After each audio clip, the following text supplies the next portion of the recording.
Marcus Reynolds adjusted his tailored Navy suit as he settled into his first-class seat aboard Flight 742 to San Francisco. At 38, he carried himself with quiet confidence earned through years of building Horizon Technologies from a startup in his garage to a billion-dollar enterprise. His dark eyes scanned the cabin methodically, taking mental notes as he always did. "Mr. Reynolds." "What an honor," said the flight attendant, her voice rising an octave too high. "We don't often have celebrities in our cabin." Marcus smiled politely. "Just a businessman heading to a meeting, nothing more." Tomorrow's presentation to Greensphere Ventures could change everything. The deal would not only expand Horizon's reach into sustainable energy markets but would create jobs in communities that desperately needed them. Marcus had prepared for months, refining his pitch until every number, every projection was flawless. He opened his leather portfolio, reviewing his notes one final time. The cabin hummed with pre-flight activity around him, but Marcus remained focused. His phone buzzed with a message from his COO, "Board members confirmed for dinner tomorrow. All eyes on this deal." Marcus texted back, landing at 4 p.m. Ready to make history. Little did he know just how eventful this 5-hour flight would become. 2 hours into the flight, the scent of warm food drifted through the first-class cabin. Marcus closed his laptop, having finalized the last details of his presentation. His stomach growled, reminding him he'd skipped breakfast to make the early departure. "Lunch service," announced a flight attendant with a plastic smile pinned to her face. Her name tag read Diane. She moved efficiently down the aisle, serving passengers with practiced precision. "For you, sir," Diane said to the white businessman across the aisle, presenting a steaming plate of herb-crusted salmon. "Fresh from our premium menu.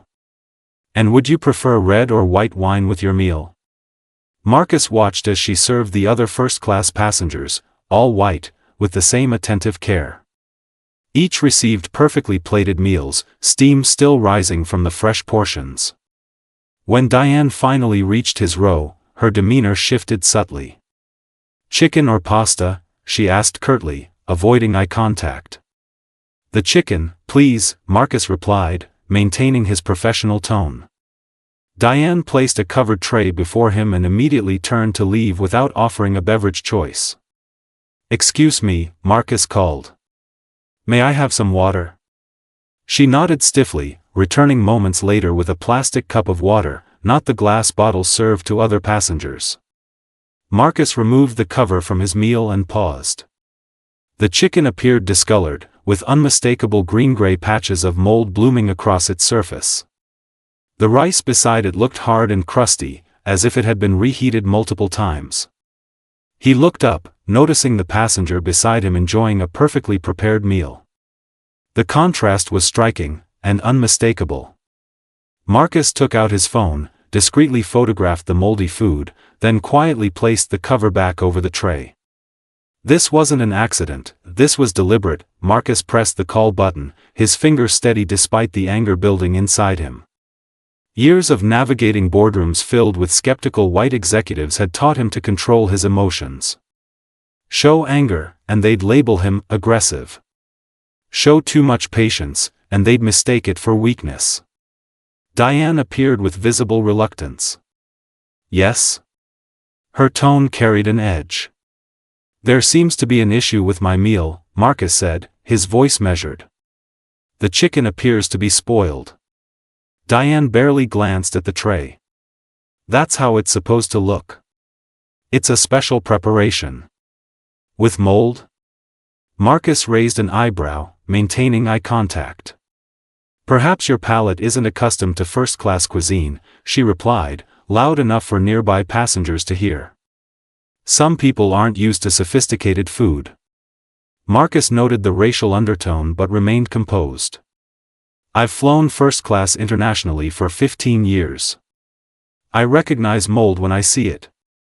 Would you please bring me a fresh meal like the one served to other passengers?" Diane's posture stiffened. "We're very busy right now. If you don't want it, you can wait until the next service." "I'm not asking for special treatment," Marcus clarified. Just equal treatment. You people always think everything is about race, Diane whispered harshly. Maybe if you weren't so sensitive. Excuse me, interrupted an older woman across the aisle who had been watching the exchange. Did you just say, you people, to this gentleman? Diane's face flushed. I didn't mean anything by it. I'll check if there's another meal available, she muttered before hurrying away, leaving Marcus's tray untouched. Once Diane disappeared toward the galley, Marcus acted swiftly. He took additional photos of the moldy meal from multiple angles, making sure the date and flight number were visible on his napkin. He then opened his notes app and documented the exchange word for word while it remained fresh in his memory. Sir? A different flight attendant approached, an older man with silver-streaked hair and a name tag reading, Thomas, lead cabin attendant. May I speak with you privately? Marcus nodded and followed Thomas to a small alcove near the front of the cabin. A passenger expressed concern about your interaction with Diane, Thomas explained. We take these matters very seriously. I appreciate that, Marcus replied, showing him the photos of the moldy food. This was served only to me while other passengers received fresh meals. Thomas frowned deeply. This is completely unacceptable. With your permission, I'd like to review our cabin footage. On a small tablet, Thomas pulled up the video feed. The evidence was undeniable. The footage clearly showed Diane taking Marcus's meal from a separate cart storage area, distinctly apart from where the other meals were kept. She deliberately selected a different meal for you, Thomas confirmed, his expression grave. This violates every protocol we have. What happens now? Marcus asked. First, let me get you a proper meal. Then, if you're willing, I need your statement for our report. As Thomas went to arrange a proper meal, a ripple of awareness spread through the first-class cabin. The woman who had spoken up earlier, elegant in her 60s with silver hair, moved to the empty seat beside Marcus. I'm Patricia Whitman, she introduced herself. I witnessed everything. That was blatant discrimination, and I've already written a statement. She handed him her business card. She was a federal judge. From across the aisle, a young tech entrepreneur named Kevin leaned over. I recorded part of the interaction on my phone. She's been treating you differently since takeoff. I noticed she refilled everyone's drinks except yours. An older gentleman 2 rows ahead turned around. I'm Dr. Harrison. Been flying this airline for 30 years. Never seen anything like this. Disgraceful. I'll back you up. By the time Thomas returned with a fresh meal, 5 passengers had approached him independently to report what they'd witnessed.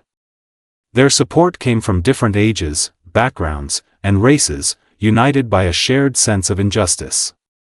Mr. Reynolds, Thomas said quietly, we now have multiple corroborating accounts. The airline will take immediate action. Marcus nodded appreciatively to his fellow passengers. Their willingness to speak up meant everything. While eating his replacement meal, Marcus received an email alert from his security team. As standard protocol, they ran background checks on anyone who interacted questionably with him. Corporate espionage was common in the tech world. The subject line made him pause. Urgent, flight attendant connection to rival tech. Marcus opened the encrypted message and felt his pulse quicken. Diane Walker wasn't just a flight attendant with prejudice, she was the sister-in-law of James Porter, CEO of Porter Systems, Horizon's main competitor for the GreenSphere Ventures deal. The report contained social media screenshots showing Diane at Porter family events. More damning was her recent text message to Porter, intercepted by Horizon's security team, on flight with Reynolds. We'll make sure he's in no condition to make that presentation tomorrow. Marcus calmly forwarded the evidence to Thomas, requesting a private conversation. In the galley area, Marcus showed Thomas the connections. This goes beyond discrimination. It appears to be corporate sabotage. Thomas's face paled. Food tampering is a federal offense. The moldy food was likely just the beginning, Marcus explained. According to our intelligence, she planned to ensure I wouldn't make my meeting tomorrow. I'm concerned about what else might have been attempted. Thomas immediately radioed the captain. We need to divert flight attendant Walker's duties and secure all food and beverages she's handled. As the plane began its descent into San Francisco, the captain announced that passengers should remain seated upon landing for an important announcement. Murmurs spread throughout the cabin. Diane, who had been relegated to rear galley duties, looked increasingly nervous as federal air marshals quietly positioned themselves near her station. Once the aircraft reached the gate, the captain emerged from the cockpit. Ladies and gentlemen, we apologize for the delay in deplaning. We have a situation that requires immediate attention. Marcus stood up, straightened his suit, and walked to the front of the cabin. For those who don't know me, I'm Marcus Reynolds, CEO of Horizon Technologies. What many don't know is that through my investment firm, I acquired controlling interest in this airline 6 months ago. Gasps rippled through the cabin. Diane's face drained of color. As majority shareholder, I believe in equal treatment for all passengers. Today, I witnessed the opposite. He turned to face Diane. Ms. Walker, your actions were not only discriminatory but potentially criminal, especially given your connection to Porter Systems. The air marshal approached Diane as Marcus continued, "You're terminated, effective immediately. And the authorities would like to discuss the substances found in your locker." As Diane was escorted off, Patricia the judge approached Marcus. That was justice served. Marcus shook his head. That was just the beginning. Real justice comes when we build systems where this can't happen to anyone, regardless of their position or power.